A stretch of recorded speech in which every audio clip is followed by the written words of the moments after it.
Hello everyone, my name is Elise Kodorobe and today is June 7th, 2019. This is the Bio 225 carbohydrate fermentation testing experiment. So we're going to do the thing. As always, there's like 50 steps. So what I'm going to do is I'm going to do my best to just kind of read the parts. A lot of the portions like the labeling and stuff I already took care of, so we just can go from there. Anyway, as you can see, exercise 1. This is, I've already labeled all my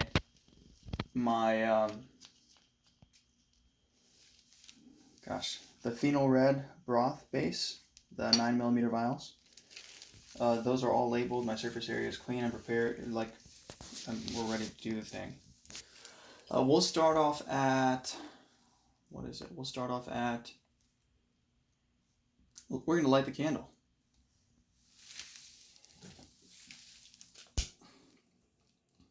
Let's do some science. Yep, the candle is lit. At this point, we're going to remove the lid from the S. cerevisiae the vial. So that's going to be this one. So the S. cerevisiae vial, the phenol red, we're going to remove it and pass the lip over the flame to sterilize, as seen in figure 7. Oh, that's my stomach rumbling. I don't know if the camera picked it up. Alright, the lid is now sterilized of the S. cerevisiae glucose one. Next, we're going to carefully transfer half of the glucose powder from this little container that says glucose into the vial. I'm going to have to estimate around how much half is. So about yay much. Okay. Okay. So we're going to transfer about half of the glucose powder into the vial.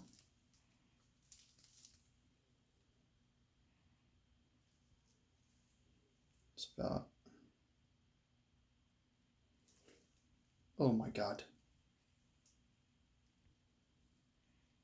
Okay.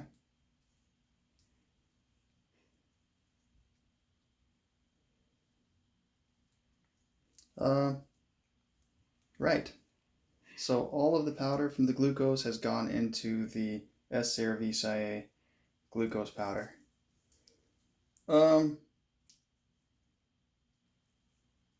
Yeah, all right. What we're going to do at this point, I'm going to remedy this by using a method off camera. Jeez. I'm going to close this, and we're going to do the same thing on a different essentially the chemical composition of the phenol red broth base is identical, except one has all the glucose. What I'm going to do is sterilize the lips of both and pour them back and forth for like 20 minutes until they're even. For now, we're going to continue the experiment, except we're going to go with fructose, this S. cerevisiae fructose and stuff. But these are different, so it's not going to be okay. Well, I don't have the active cultures aren't in yet, so all these are the same. Oh, okay. Thank God for that, because if that was in there, we would have issues. All right, so again with the fructose, take 2. I am not a trained chemist.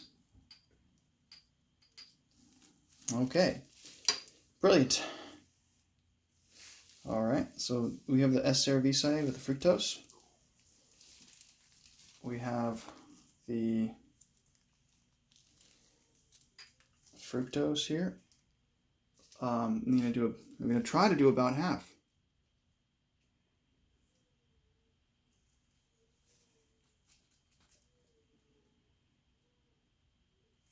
Jesus. I'm gonna have to touch it. Hopefully the flame will sterilize it afterwards. It's not going. It's going, it's just sticking to the sides. Why don't you just close it and shake it up? Okay. No, because it's sugar. It's sticking to the sides. Okay, that's exactly about half. Thank God. All right. So I'll close the fructose. Next, I'm going to, so I carefully did that. To pass the lid of the vial over the flame a second time to sterilize and return the cap to the vial.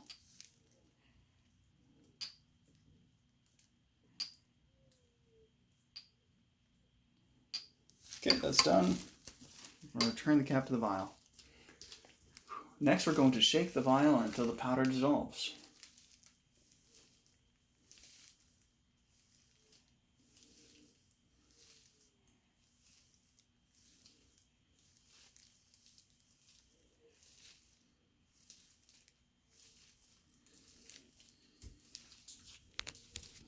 It's almost dissolved. I can still see some tiny grains.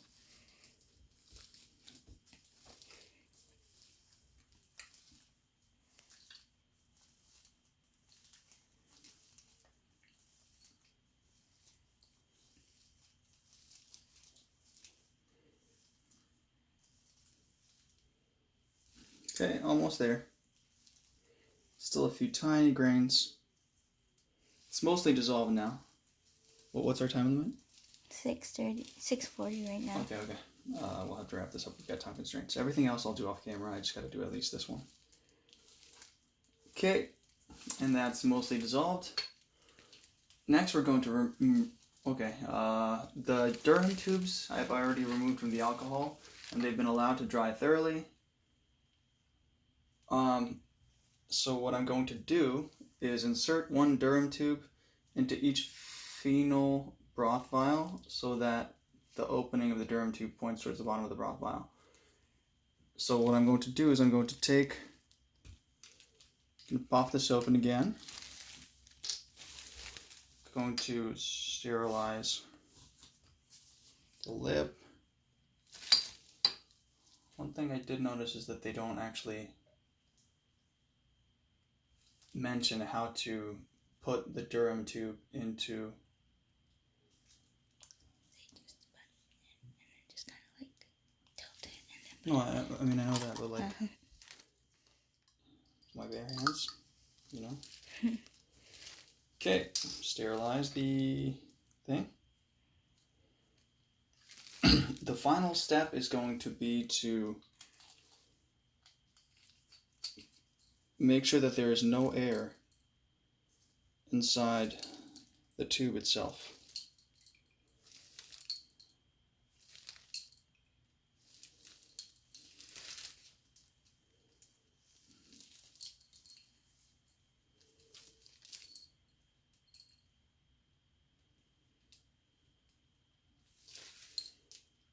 I can't tell if there's any air in there. Does that look like there's air in there? You talk, you're the cameraman. They know you exist. I'm not holding the camera with the third hand. I think it's just wet or something. I don't know. Drops? Okay. Yeah. Honestly, hard to tell. Okay, no worries. Alright, well, no worries. If anything, just like tap it and then. No, like once you flip it.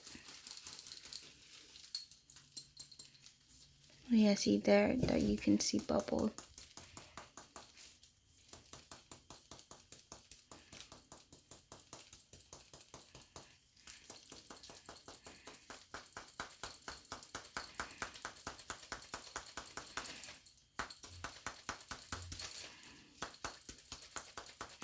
I think you're good, yeah. Alright, perfect. Nope, still a tiny bit of bubbles. Now it's perfect. Thank goodness. Perfect. The Durham vial is now in there perfectly. Alright, next we're going to remove the lid off this S. cerevisiae culture and flame the tip.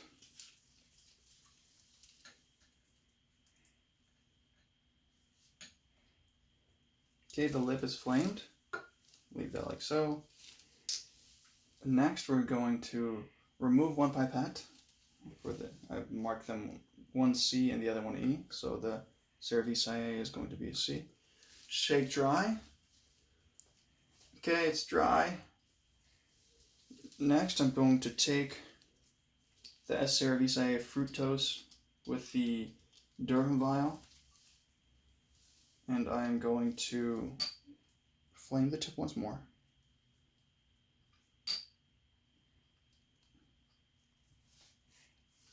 Okay.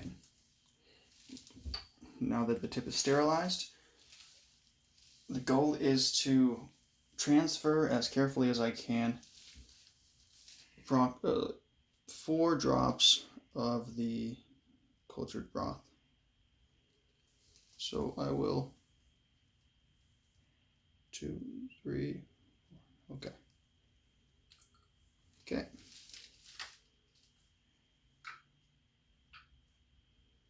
Okay. Next, I'm going to re-sterilize the lip of the vials and close that. And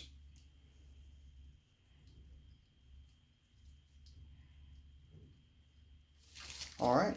And this concludes our experiment. I'll do everything else off camera because we have time constraints. Thank you.